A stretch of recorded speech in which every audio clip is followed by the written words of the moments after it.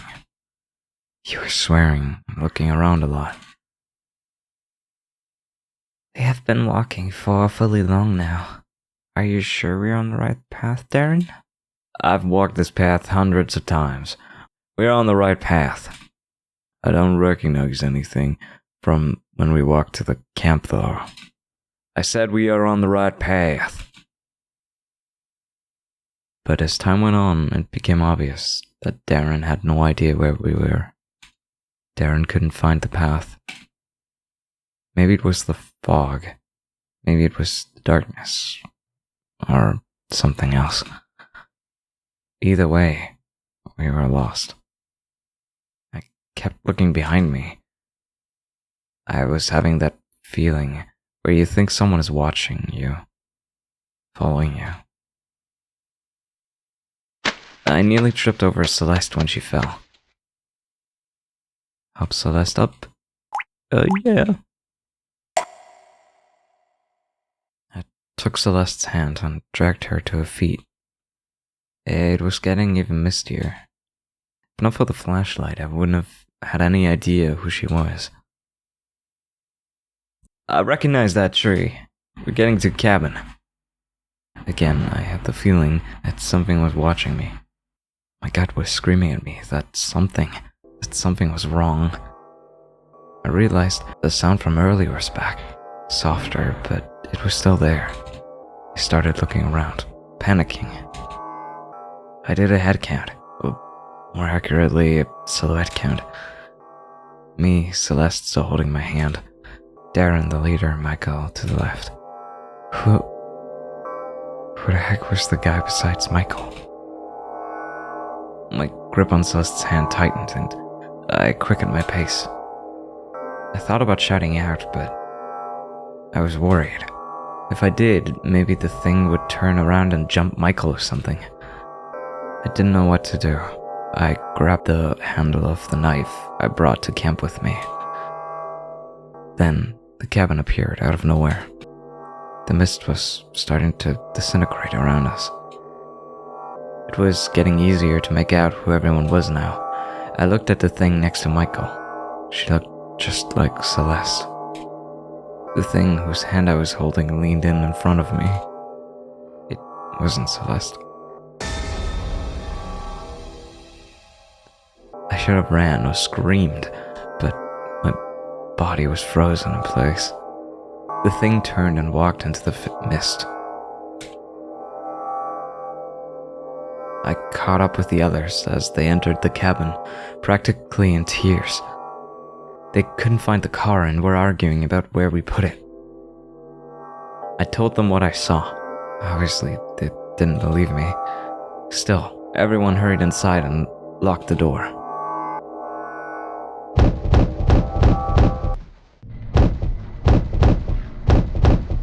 He followed us here. He really wants something from us. He doesn't seem to have anything to break down the door with, though. What the hell does he want from us? Hell if I know. Ask him. I am in control again. Okay. Hey, dude, what do you want? Hey, don't touch that door. I wasn't gonna. I wasn't gonna. ... She's breathing quite heavily. It's a sturdy door. It'll be alright, won't it? We're safe here. It's cool, man. Alright. I guess I'm leaving. Oh. Did he? Does the trash car outside now have to drive by my house? I'm recording my silly YouTube video. Please. Did he go away? Mayhaps. Fuel for the fireplace. That is the fireplace. A fireplace. I don't have any matches, though. Hey! Shit. The bastard hit the breaker. But he can't get in, right? Yeah! Celeste. He's just trying to scare us. Take it easy. Darren's voice is not working with me. A couple of books and board games. Oh, window. That is, like... Why is it barred? Is there just no glass in here, so it's just like bars? Hey, Celeste, you alright? She seems to be hyperventilating. It's alright, Celeste. The door's locked. And it's the only way in. We're safe here. No response. What is in here? Nothing useful. You don't know that. Oh. That doesn't quite look right. Who's that? And phased into the woods. A very simple kitchen. Various tableware. This looks like a tiny worm on the carpet, like a little creature. Whoa, or like a pill bug. Whoa. How did you... Did you get down here while I was talking to Celeste? We're safe here. It's cool, man. And you really like saying that. We played some cards here before going out camping. Let me go check on Michael.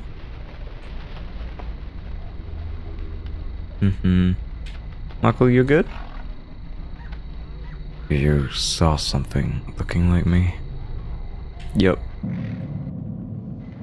Better not touch it. Nothing here either. I guess I can go back down into the house. Oh. Suddenly a strong sense of nausea hit me. There was something in the air. I could feel the horror overtaking me. Again. What the hell? Michael, oh. I don't feel so good. Milk? I thought he said milk. Milk. Oh, Celeste? Oh. Joe? Hey. Joe? I've been Darren. Not Joe, I'm Joe. I can't get up. Oh no. I couldn't take it anymore. I had to lay down. I couldn't sleep. I wouldn't even if I could. I just wanted to rest. I waited for the world to stop spinning. I looked out of the window. Though there was something in the tree. I stared back, not able to register what was going on. I quickly pulled the blinds down. Celeste came through the door. She looked pale and disheveled. I dragged her to the bed and laid her down. She was gasping for air, as if something was suffocating her. Eventually her breathing became more regular. I asked where the others were. She shrugged. The room had stopped spinning a bit, but I didn't read that fully. I still didn't feel quite right. Oh. Suddenly a voice could be heard from the locked door. What was worse, though, was that it was Celeste's voice. Let me in. Let me in, God. Let me in there. Immediately I pulled my knife and pointed it at Celeste laying in the bed. Her eyes grew wide with shock and alarm, but they could have been faked. What are you doing? No, I'm the real one. The one out there is the imposter. I was kinda unsure what to do. Maybe I would have stabbed her if the voice at the door hadn't changed into some low and deep guttural voice. Then it became high-pitched, like a little girl. I pulled my knife away. I snapped out of the trance. Now the nausea was returning. I got to the door and opened it. Uh-oh. There was nothing there but a trail of black liquid. Suddenly I got this feeling that it might not be the best idea to go outside. Go outside? The thing was nowhere to be seen. Just as I was turning around, I took a look at the roof. There it was. It was close to a corner, about to turn. It looked like a pale human with really long limbs. Yet it had fingers instead of toes, and all 20 of them were elongated. Ears facing away from me. Suddenly, the head spinned 180 degrees and stared at me. I started choking up as if I was being suffocated. It was hard to breathe. The thing opened its mouth slowly and deliberately. I thought it was going to devour me when its tongue peeked out. On the tip of its tongue was my face, like a growth. Eyes closed, lips upturned into some grotesque smile. There's a legend somewhere that when you see a doppelganger, you die. I thought of that legend, but then the creature turned the corner and it was gone. I lost it and followed. Vision hazy. My heartbeat suddenly seemed ear-splittingly loud to me. I was stumbling because my legs seemed unable to coordinate. Suddenly, I fell forward and toppled over. Once I laid there, face down in the grass, my body just seemed to shut down. I couldn't move. I couldn't even turn my head. There was something dripping on my back. My eyelids seemed heavy and they just started closing on their own. I saw white feet with long fingers for toes stepping into view. When my eyes opened again, Celeste was shaking me. She was on the brink of tears and her voice was cracking. Get up! Get up! That bastard was in your skin! My head hurts. I was about to ask her what happened when she started pulling me backwards, towards the door. I toppled out and stumbled towards Darren's car, which was parked in a different location than where we left it. I was glad to be alive. The mist was gone completely. Celeste was downright crying now. She pushed me into the back seat. That's when I noticed. I was wearing different clothes from when I went after that thing. Michael was there, huddled up and face buried in his knees. Some clothes stained with blood were beside him. They were mine. Darren immediately stepped on the pedal, but nothing happened. He was swearing and he kept trying.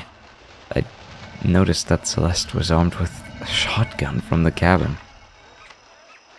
I asked them what was going on. The thing joined us. He looked like you. We got out of the house and found the car. We were halfway down the road when Michael started screaming. I looked at Michael.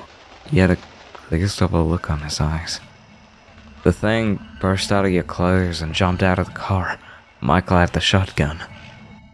He was firing out of the window. We saw the thing run all the way back to the house at the freaking speed of light. It was in my skin? Yeah. I looked down at myself. I wondered if I had been possessed, or if worse, the thing had cut off all my skin and wore it as a coat. I shuddered at the thought of something crawling around in my skin. I asked Michael if he was alright. The thing talked to me. I asked what it said, but Michael didn't respond. Then I noticed he was sobbing. The car jolted into motion. Darren fist pumped the air as the car started accelerating. I turned around to look at the cabin and saw the pale thing standing on top of the roof of the house watching us. I shuddered, turned back. Celeste screamed. The thing was in front of the car, on the windshield. It opened its mouth and its tongue with my face on it slithered out. Celeste fired the shotgun. Glass shattered and it was thrown backwards. Darren shrieked and I saw blood coming from his face. Something pierced my face and I realized it was the glass from the windshield. Out of nowhere, the car doors opened and I fell out. The thing laid directly across from me, eyes closed as if it was sleeping. I wish I closed my eyes. Its mouth hung open and I saw myself again, merging. I didn't move or say anything because I couldn't. My face looked at me and started talking. I love you. I love you. I love you. I wanna be you. It repeated over and over again. It was coming close to me. I wondered if it was going to bite me to death. The thing's eyes shot open and I realized it was trying to kiss me. I managed to regain some control and instinctively twisted back from it. I guess that was what saved me. There was a sound like an explosion and blood spattered from the thing. Celeste was standing over it. Her face and body were covered in blood, and she had spaced out, and a crazy look on her face. She had just fired the shotgun. Her face looked directly at me. I am you, it whispered. She fired another shot, and I saw my face begin rotting to nothing more than a skeleton in front of me. The thing's head flowered open. That's the best word I can find to describe it. The head kind of split and split again, peeling away. I saw faces, lots of them, all on the inside of the head. I think I saw Celeste's and Michael's face. They're whispering something unintelligibly. In the center, where the brain should be, there was a single red cat-like eye that was rotating in its socket. It was producing the mechanical droning sound. Celeste fired one last time. The thing sort of weathered away, becoming wrinkled and smaller and rotten until it just disappeared. Celeste dropped the shotgun. I started twitching as I regained control of my body. Eventually, I stood up. We got into the car, silently. Darren was bleeding too, but no one said anything. We drove back to the city in silence. We explained away the damaged car as being attacked by some crazy thieves, as we had ourselves patched up. Michael was still in a shock-like state. I hear he was like that for a while. When I asked him what he thought of the incident later, he denied it ever happened, with compelling conviction. His eyes looked dead and he had lost weight. I don't know if he forced himself not to remember or if he genuinely knows nothing of it. I know what I saw, but I can't remember the exact place. It has been 2 months now. We still refrain from talking about it. If you were expecting some huge twist or something, you'd be disappointed. I still don't know what we met out there. I don't want to know, actually. I still have nightmares about my own face shouting, "I am you." One thing I do know, though, I'm never going camping again. The end! Yippee! I actually tried recording this like 4 times. Now I can talk about that. But I had so much scuff every time. And it closed. I swear, 2 out of those 4 times, my microphone wouldn't work properly. I have no idea why this game is so cursed when it comes to recording for me. Anyway, thank you all for watching. Hope you all enjoyed this little kind of was more a read along, kind of like storytelling almost. I recorded this first thing in the morning. I'll go and get breakfast now, I think. Anyway, go bye bye.